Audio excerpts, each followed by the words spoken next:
3, 2, 1... Salut à tous, c'est le 6ème homme, bienvenue sur la chaîne NBA de Basket Info.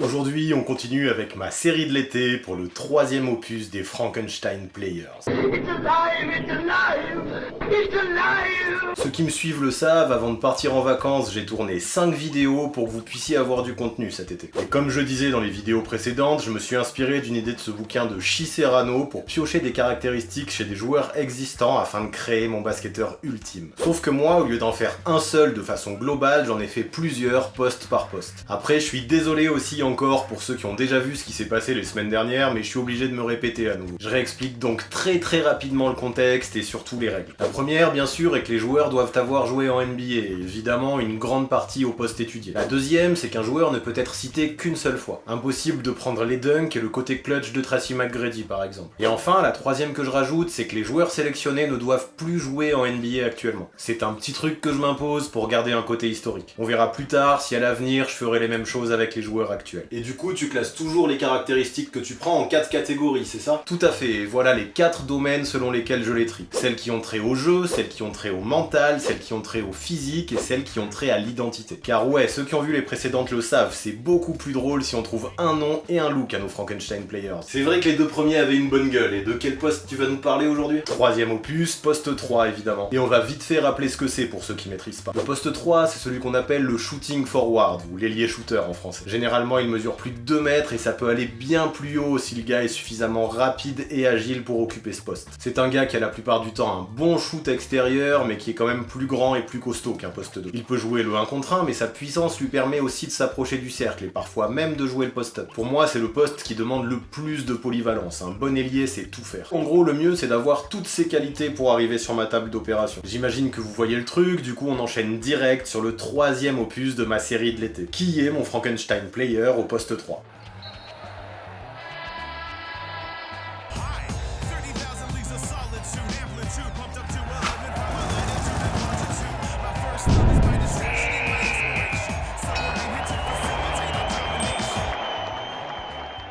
Comme d'habitude, on commence par le jeu. Et vous savez, je veux une équipe qui défend. Alors j'appelle direct Scottie Pippen pour sa capacité à éteindre complètement le meilleur scoreur adverse. Le gars était le lieutenant parfait de Michael Jordan. Il savait lui donner un coup de main en attaque, mais surtout, il lui permettait aussi de souffler en défense. Scottie Pippen, c'était une plaie de l'avoir sur le dos avec son jeu de jambes, sa vitesse latérale et ses longs bras. Je le prends donc pour ça sans hésiter. Bon après, qui dit ailier shooter, dit shooter.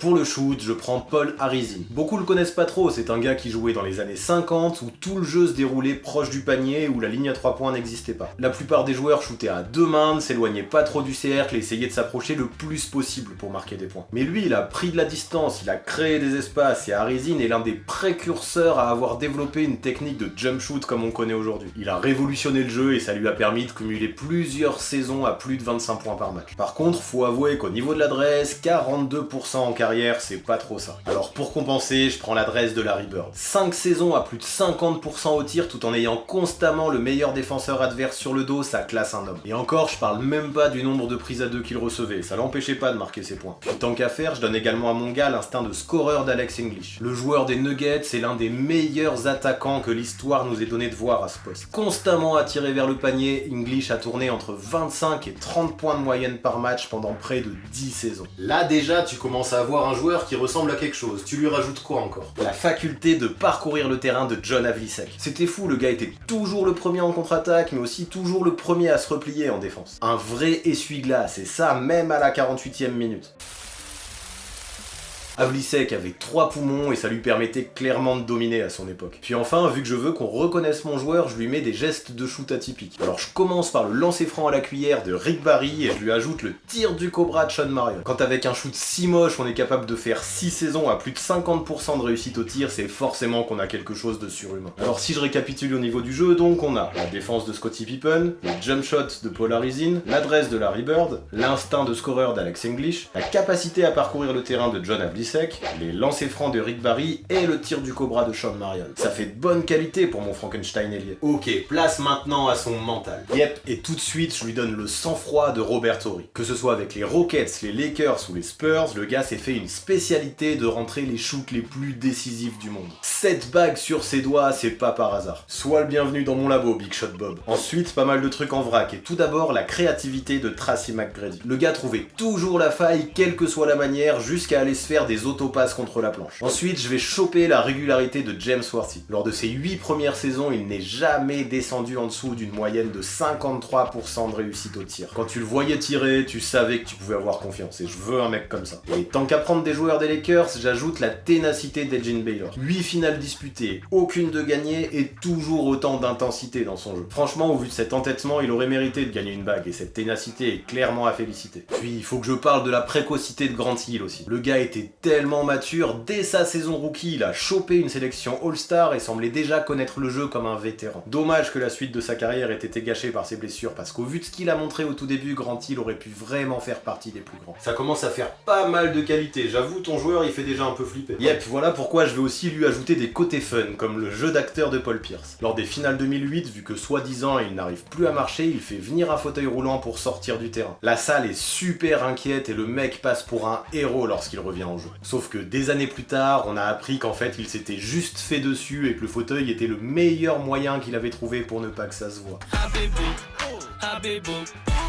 Je veux aussi souligner la capacité à voir dans le noir de Cédric Ceballos qui avait remporté un concours de dunk avec un bandeau sur les yeux, et aussi l'ingéniosité de Quintel Woods qui, complètement bourré, avait sorti sa carte de basket en tant que papier d'identité pour montrer aux flics. Puis en parlant de picole d'ailleurs, j'aimerais bien que mon Frankenstein ailier ait la capacité à tenir l'alcool de Bernard King. Si l'on en croit les discours de ses coéquipiers, le mec se mettait minable avant chaque match et continuait même dans le vestiaire à la mi-temps. Ça ne l'a pas empêché à faire des saisons à plus de 33 points par match sous le maillot d'Enix. Le mec devait avoir un foie super solide. Si on reprend, on a donc le sang-froid de Robert Horry, la créativité de Tracy McGrady, la régularité de James Worthy, la ténacité d'Elgin Baylor, la maturité de Grant Hill, le jeu d'acteur de Paul Pierce, la capacité à voir dans le noir de Cédric Ceballos, l'ingéniosité de Quintel Woods et la résistance à l'alcool de Bernard King. Avec ça, on va aller très loin, je pense. Mais c'est l'heure maintenant de lui donner un physique à mon joueur. Et pour ça, direct, je prends l'envergure de Julius Erving. Avec sa capacité à tenir la balle d'une main, le mec se confondait avec un albatros dans les airs. Dans un même saut, il arrivait à enchaîner plusieurs feintes et plusieurs changements de position pour aller au cercle. Franchement, dur d'aller chercher le ballon quand il est tenu aussi haut. Mais Julius, je le mets juste pour le haut du corps, car pour les jambes de mon Frankenstein ailier, je vais aller piocher du côté de Dominique Wilkins. Non seulement elles étaient capables de sauter à une hauteur folle, lui permettant de coller des tomards d'une puissance rare, mais en plus, elles avaient une capacité de régénération jamais vue. Allez jeter un coup d'œil sur la vidéo que j'ai faite à propos de KD il y a quelques semaines si vous voulez plus de détails. Wilkins est le seul joueur de l'histoire à être revenu plus fort après une rupture du tendon d'Achille. C'est un truc franchement surhumain, croyez-moi. Après, pour continuer, je donne à mon joueur les fesses de Melo. Ouais, j'avoue, je le mets déjà dans les anciens joueurs NBA, car pour moi, ce sera difficile pour lui de retrouver un contrat NBA. Et même si je l'aime bien et que j'espère qu'il retrouvera un contrat d'ici peu, grâce à son post-térieur, encore un magnifique jeu de mots de ta part. Ben ouais, grâce à son post-térieur, grâce à son cul, il était capable de poster n'importe qui et de réduire la distance pour enchaîner de haut panier. Il est peut-être le meilleur ailier shooter de l'histoire en post-up et son gros short n'est clairement pas étranger à ça. Enfin, je prends le torse de Ron Artest. J'hésitais à le prendre dans la catégorie du mental pour sa folie, mais j'aurais sûrement écopé de beaucoup trop de matchs de suspension. Et puis quand tu vois à quoi il ressemble torse nu, je crois que j'ai pas besoin de m'étaler beaucoup plus. Du coup, je répète ce que je donne à mon joueur d'un point de vue physique. L'envergure de Julius Erving, les jambes de Doe Wilkins, les fesses de Carmelo Anthony et le torse de Ron Artest. Ça me paraît long, solide, tout en étant capable d'aller très très haut. Et c'est maintenant l'heure de la rubrique que je préfère, l'identité. Ouh yeah, j'adore aussi. Déjà, pour les noms, j'aimais bien Happy Airstone et Bonzi Wells, mais c'est Jamario Moon que j'ai choisi. S'il a les bras de Julius Erving et les jambes de Doe Wilkins, le mec sera capable d'aller toucher les étoiles et ce sobriquet lui va à merveille. Vient maintenant son look, et encore une fois, vu que c'est très personnel et que j'ai pas besoin d'argumenter, ça va aller très vite. Déjà, on a dit qu'il aimait l'alcool, alors je lui mets le visage rougeau de Chris Mullin, ça ira parfaitement. Ensuite, je lui pose la coiffure d'Andrei Kirilenko et la moustache d'Adam Morrison. Là, le mec fait flipper. Puis, pour encore plus de flip, je lui donne la voix de Gérald Wallace. You know, we can improve.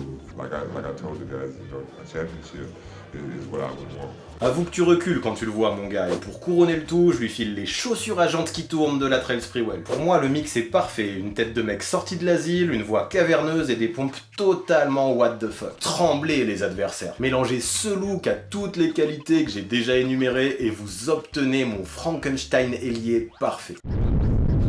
Voilà pour ce qui est de ce troisième opus de mon Frankenstein Player, voilà pour ce qui est de mon ailier rêvé. Comme à chaque fois, bien sûr, j'ai essayé de mettre en valeur tous les postes 3 que j'ai kiffé, mais aussi tous ceux dont les performances m'ont marqué en regardant des matchs du passé. Ça donne un bon mélange, je trouve, mais faire un Frankenstein Player, c'est hyper personnel. Du coup, je serais bien curieux que vous me disiez comment est le vôtre dans les commentaires. Comme moi, prenez n'importe quel ailier ayant pris sa retraite en NBA et listez les critères que vous voulez. Il y a des tonnes et des tonnes de combinaisons possibles et je suis pressé de voir ce que ça donne du côté de chez vous. Vous le savez aussi, pas de rubrique concours ou de réponse aux questions du chapeau pendant les vidéos de l'été, parce que vu que je fais les montages depuis la plage, c'est pas facile de gérer ça à distance. Mais promis, on s'y remet dès la rentrée. Continuez à poser vos questions, que je garderai bien de côté, et je vous annonce qu'il y aura des lots toujours aussi cool. En tout cas, pour ne pas manquer les 2 prochains opus du Frankenstein Player, comme le dit Théo Malédon, abonnez-vous à la chaîne 6ème Homme. et activez la cloche pour recevoir les notifications. Pour suivre l'actu basket et débattre avec la communauté, c'est sur Basket Info que ça se passe. Et enfin, si vous kiffez ce genre de contenu et que vous souhaitez que j'en fasse d'autres à l'avenir, faites-le moi savoir avec un gros pouce bleu. Vu que je fais ces vidéos en amont, je sais pas du tout si ça va vous plaire, ça va peut-être être un gros flop parce qu'il y en a pas une seule qui est sortie, mais ce qui est sûr c'est qu'il y a tellement de possibilités avec les Frankenstein Players. Là je l'ai fait par poste, mais on peut aussi le faire par équipe, par fac, par époque et bien sûr avec les joueurs actuels aussi. Donc si ça vous plaît, faites-le moi savoir avec les likes et je réfléchirai à comment développer ce principe au mieux pour l'avenir. D'ici là, j'attends vos retours avec beaucoup d'impatience. A très vite.